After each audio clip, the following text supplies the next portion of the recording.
A Glory Boys Empire production.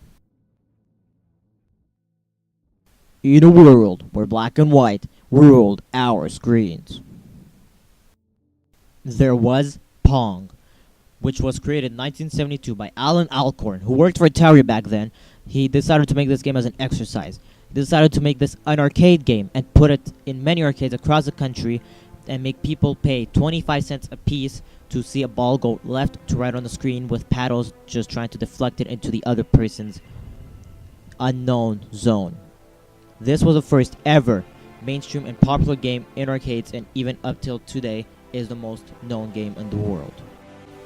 Until one day, Nintendo created Donkey Kong arrived in 1981, which was the first time ever that we see Mario in a game. This was the predated version of Super Mario Bros. And Mario 64. Let's not also forget that Donkey Kong was the beginning of its very own series of games, which is still alive today and is still created by Nintendo.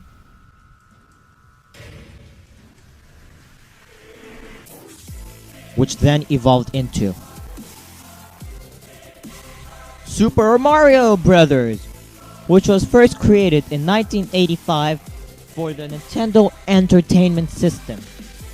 We cannot forget that Nintendo, they kept on creating brand new Marios for every single generation of console. Sometimes they had 2 that came out, or 3.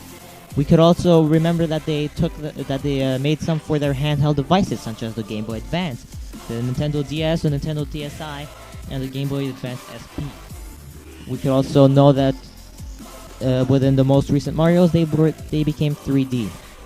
If we compare it to the Wii U version, the very original Mario, we could see that it doesn't necessarily stick to its roots of it just being a scrolling game, a 2D scrolling game. Now it's all up to 3D and rotations, and not necessarily sticking to the main storyline of Mario.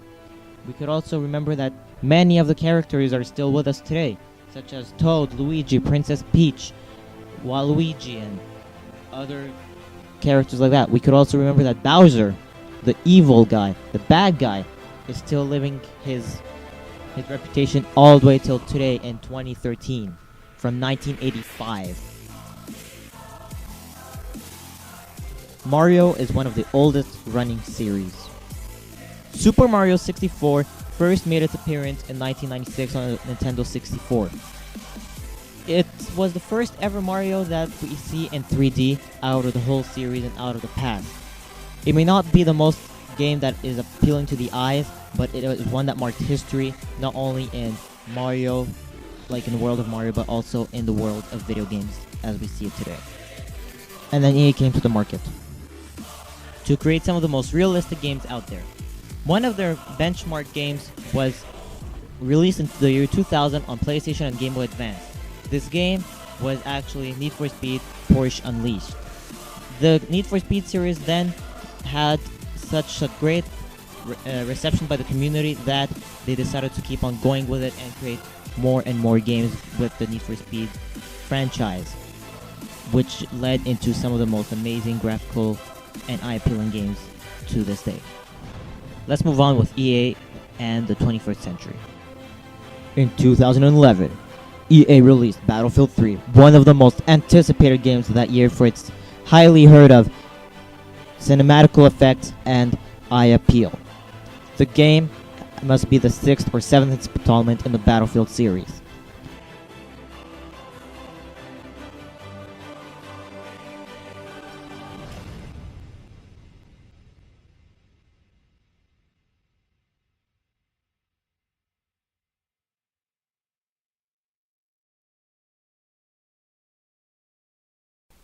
Coming soon to a YouTube near you.